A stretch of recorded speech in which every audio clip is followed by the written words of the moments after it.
as a parent myself with a 19-year-old who is being supported off of my radio career, do you think he ever listens to my show? No, he doesn't.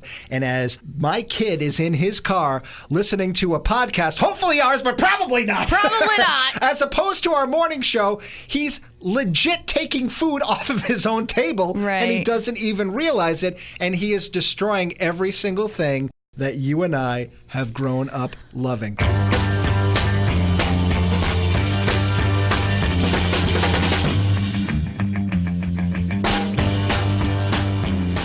Hey, it's Brian and Maddie. Once again, time to bridge that gap. Bridging the gap from a generational perspective and a male versus female perspective. And this week, we are talking about how the two of us consume media and entertainment in different ways. And that would be from the perspective of me being a 49-year-old male and Maddie being a 26-year-old female. You said something to me the other day that really struck me. I was talking about something that I had seen on my flat screen TV live, and I asked you about it, and you said what to me? I don't even have cable. I don't. What you said was, most of what I watch is on Netflix, and that's pretty much it. Yeah, pretty much. I have Netflix, I have Hulu, I have my PlayStation. Or no, it's an Xbox. Excuse me. Oh my gosh, my fiance would kill me for calling it that. But yeah, we haven't had cable in such a long time because we don't even bother to watch those channels anymore. He hates the news. I hate everything else. So, I mean, we just pick our shows and get on with our lives. Well, I will say this. I hate the news too, and I think a lot of people have plenty of reason to hate the news, but here is the bugaboo. Doing what we do for a living, and outside of the podcast, we host a morning radio show in Providence, Rhode Island, so you're kind of forced to stay on top of things, but believe you me, if I did not have to, I most certainly would not. But let's start there. Yeah. Let's talk about how we consume our news, because a lot of people, in many ways, do so now off of comedy shows, and especially the late night shows. And it never used to be that way.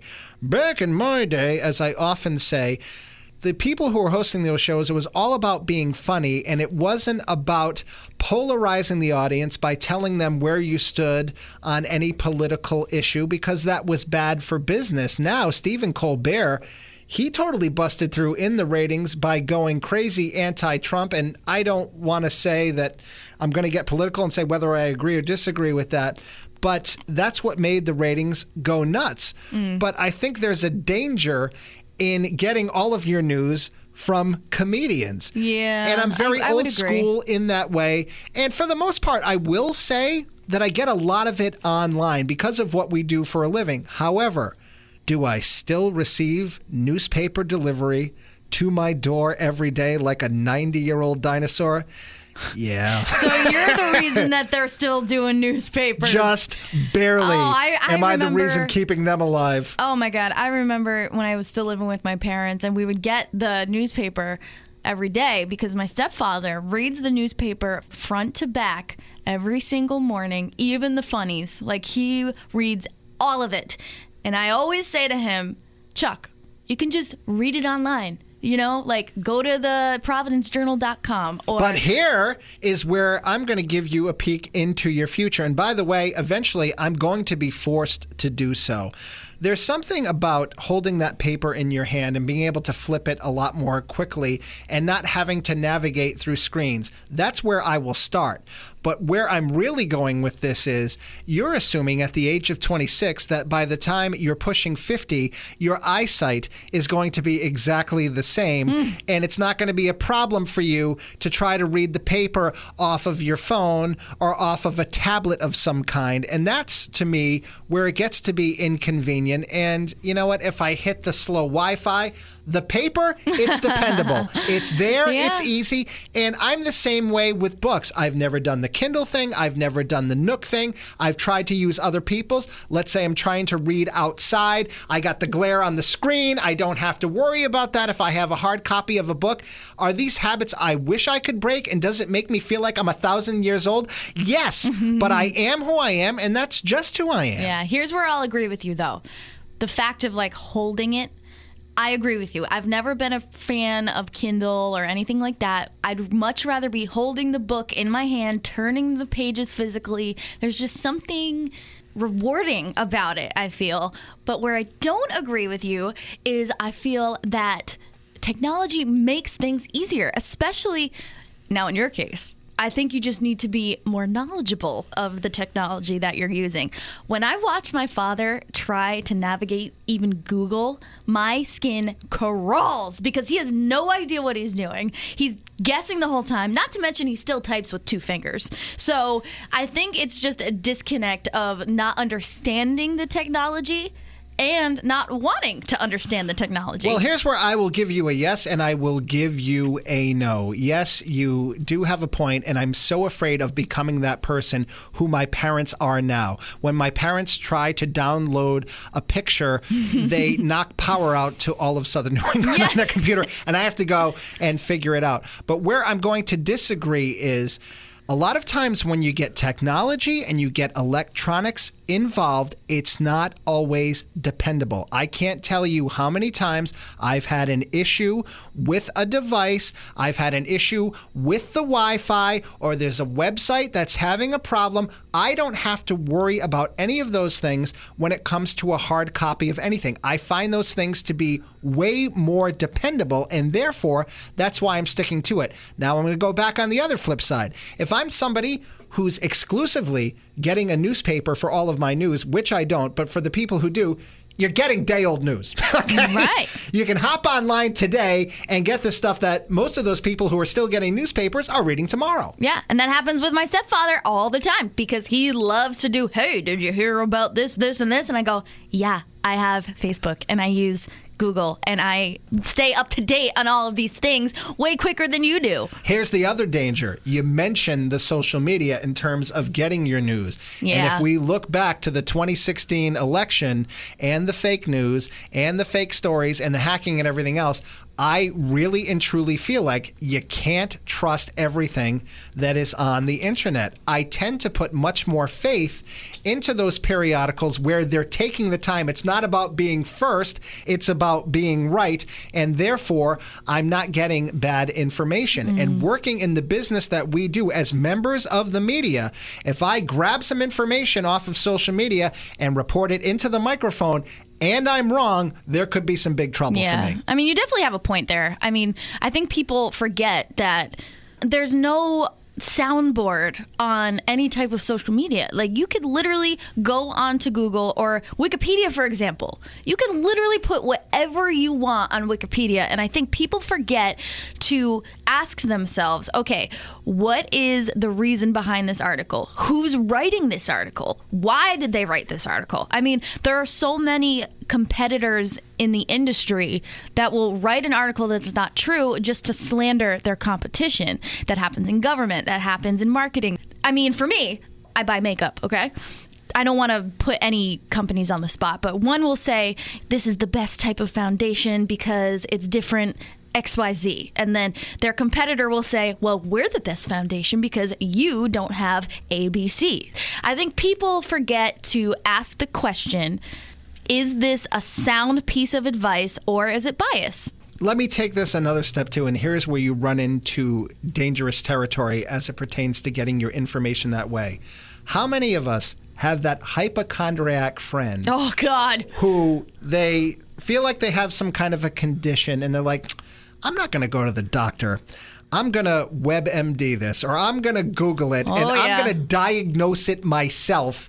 And how many times, especially people who freak out over everything, get that wrong and end up hurting themselves more, as opposed to if they just made the phone call and went to either a walk-in clinic or a doctor's office. You just reminded me of one of my favorite episodes of The Office, where Pam is finally getting ready to deliver her baby. I love this episode. They're in the room, and they're questioning their nurse, and the nurse just politely goes, oh, that's right. You know more than I do. Okay. And I was dying because it's so true. Everyone thinks that they're an expert at everything just because they read one article on WebMD. And one of the articles that Pam read, too, was if you go into the hospital at a certain time of day, you don't get charged for the full day. So she was like trying to hold it until 5 o'clock until finally she just couldn't take it anymore. Now, speaking of The Office, let's circle back to Netflix. For the time being, that is a show that you can still see on Netflix, or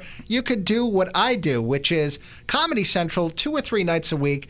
They run it like crazy. For whatever bizarre reason, and I don't know if it has to do with the fact that I am an old man, I much prefer having somebody else pick the episodes out for me, and for me to be surprised in that way. I don't feel as moved to hop on Netflix and be like, which one do I want to watch now? God. To me, I'm just so tired, old, and lazy. I don't want that responsibility. Oh, God. I'm the complete opposite. I need to watch them in chronological order. I started at season 1, went episode by episode. I'm on season whatever. I have to go chronologically. And that's what kills me about things like Comedy Central. They're never chronological. So if you've never watched the show when it was live, you can get lost. But that's the key, because I did watch the entire run way back when, so I have that context, and maybe that is the difference. And I'm the same way with Seinfeld. I have every single episode on DVD. I have access to it through various streaming sites, but I just kind of like... It's like your iPod or your phone when you're putting music on and you hit shuffle. Yeah. I would much rather be surprised in that way. Had I never seen the show, I'm sure that I would feel differently. Right. And I think the one thing that I will agree with you on, now, I'm a huge Netflix fan, huge, Hulu fan, whatever. The one thing that sucks is that season endings and season premieres aren't as incredible or not as exciting, because I find myself watching the episodes and watching the seasons, and then all of a sudden I'm like, hold on, am I in the next season already? Did the season finale already happen? And beforehand, I remember as a kid, my mom and I used to watch Will and Grace, and we used to watch Friends, and we used to watch all these shows, and there was this build up to the season finale always, and it was this big moment. Well, think about it from this perspective as a kid. What was the best thing about Christmas? To me, the day itself was always the letdown, because you open the gift and oh my God, it's over now until next year. But the buildup, the anticipation, the excitement, you're not getting that if you are binge watching all of these shows in the way that you describe. My other frustration, and I think maybe I'm a little bit pickier when it comes to entertainment, because when I first started growing up, there was 5 channels, and there wasn't a lot to draw from. And I found myself being very picky in that way. Now I'm overwhelmed with content. I'm paying for Netflix. I'm paying for Amazon Prime. I'm paying for cable television. I have access to the internet, and I have never in my life found myself more frustrated over the total lack of quality things to watch. I can't even tell you how many times I will sit there on demand, shuffling through, sifting through, just trying to find one movie that I want to see, and I can't, because I'm already at a point. And again, maybe this is old age, and I want to see if you can relate, where if I've wanted to see something, I've already seen it. And if I haven't wanted to see something, I'm not going to watch it now. Can you relate on that level? A little bit. I mean, I can relate to some degree. But are you saying that technology is going to be the death of media in a certain way? Because, I mean, it is affecting the way that we indulge into television. I mean, just think about back in the 40s and 50s, the whole family would surround the television, and it was like an affair. People got together, and that's what they did. Now, I'm sitting in my bedroom, on my bed, with my phone in my hand, watching Netflix, while my fiance Ross is in the next room watching his own show. Would you say it's kind of on the downfall? I think that you're answering your own question. I don't think it's the end of entertainment. I think it is something much like social media that was probably meant to bring us closer together. but instead is tearing us apart. Now, for example, when my stepson was a much younger man, he would come downstairs and sit with us and watch America's Got Talent every week. Well, now he's 19 years old, and when he's home from college, he has a flat screen in his room, which, by the way, he never turns on other than to use it as a monitor for his device, because he's not watching anything live anymore and he doesn't have any interest in it. So what he'll do is he'll hop online and he'll watch a brainless, pointless, unfunny YouTube video that he thinks is hysterical, and occasionally he'll run downstairs to show it to us, and I could not possibly be more mind-numbingly bored. And I think this is the problem with being older, because entertainers back in my day, they had to road test things. They had to write things. They had to really put a lot of care into it. And that's where you got a Steve Martin. That's where you got a Martin Short, a David Letterman, a Bill Murray, even a Tina Fey, if you want to go a little bit younger. People like that. Now it's just like, hey, I'm going to do something outrageous that takes no thought, and I become an internet sensation. By the way, I have no staying power, and it's really not that interesting to people like me. So the more options that you have, and I've said this before, you're thinning out the pool. You're putting worse entertainment out there. And if there's going to be a downfall of entertainment, it's that there's too much that's not good enough. Yeah, I would agree. And it's funny, I was actually talking to our midday host from Cat Country, Courtney Kelly, and we were talking about college and how expensive it is and all that good stuff. Courtney made a great point. She said, I feel like we're going to get to the generation where people don't want to go to college anymore and they just want to be YouTube sensations. And I was like, wow, you know what? I bet that's right around the corner. I'll take that a step further. I have a brother who's a year and a half younger, one of the funniest and most talented people I've ever met in my life. And he also works in morning radio.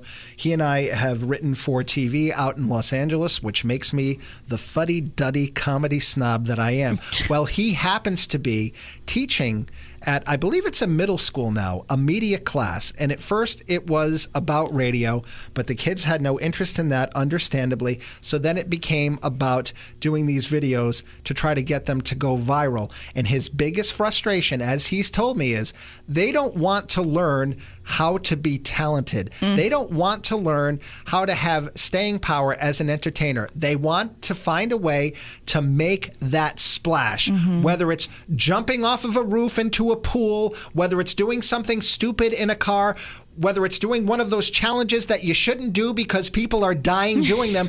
That's their priority. And he's like, I can't teach that. And it is his ultimate frustration. Yeah. Technology has its downfalls. It does.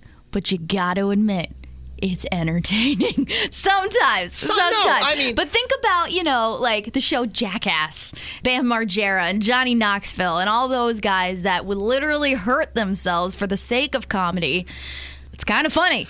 But here's where the problem comes in, and I'm going to agree with you because I was a huge Jackass fan. Me too. But what happens, and especially when you have this many platforms, when something like that takes off? Oh, let's rip this off with less talented people, and it won't be quite as funny. Hey, but it's there, and hey, there's somebody else who likes the ripoff, and they're ripping off that, and by the time you're done, you have 18 jackasses. We've all had enough. I'll even say that about movies now. I can't go to a movie and see a real story. If it's not Star Wars, and by the way, I'm a huge Star Wars nerd, or if it's not superheroes, what's out there outside of kids' movies? And I think that's a real problem. And the things that used to be in movie theaters now have been shoved over to cable, shoved over to Netflix, and it's just another way now where you're paying more and more and more to get things that were much more easily accessible years ago at a lower price. And at the end of the day, I guess it all comes down to the almighty dollar. I know. It's sad. It is sad. But you know what? Everybody's using it, and that's why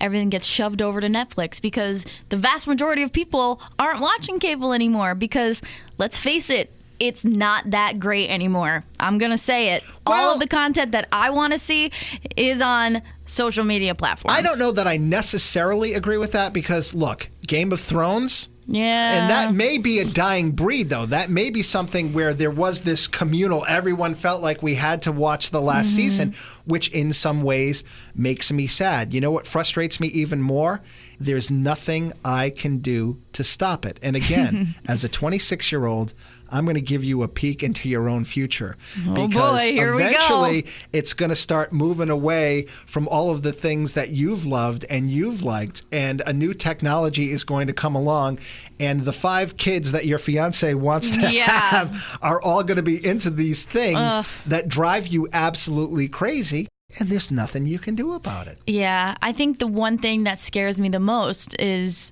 my future children growing up in the world of instant technology, instant media. Like, I watch our nephews. We have nephews that are just turned 2 years old, and they know how to work an iPhone. They know how to unlock it. They know how to get to their games. That is terrifying to me. And I was a waitress for years and years and years, and I would watch these parents hand over their iPhone or hand over their tablets to their infant, and they would be able to navigate through it. And it's insane. If that's starting at that age, what is this generation capable of when they're in their teens, when they're in their 20s? It's going to be terrifying on the one hand. On the other hand, it's convenience. It's very convenient to shut your kid up at a restaurant. Exactly. It's very convenient to pass the time. And I think a lot of people use this stuff to pass the time. For example, I had to take a flight a couple weeks ago.